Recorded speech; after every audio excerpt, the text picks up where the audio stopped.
Ang Nature's Way, para sa side ko, napakalabo nilang umalis sa AIM. Bakit? Unang-una, first time ng Nature's Way na naghanap ng kapartner na networking company na natagpuan nila is AIM Global. Una, ang Nature's Way, halos hindi sila nakikinig before sa presidente, sa mga may-ari ng AIM Global kasi nga, mas mataas ang tingin nila sa sarili nila.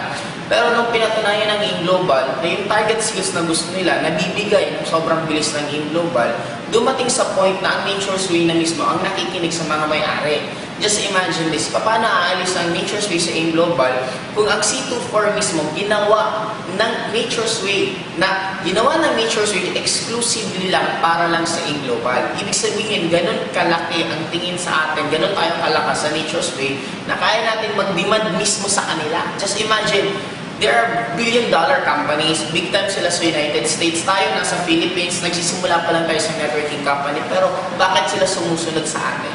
Ganon kalaki ang tiwala ng Nature's Way mismo sa AIM Global. Kaya gumawa nga sila ng produkto na exclusive lang sa atin.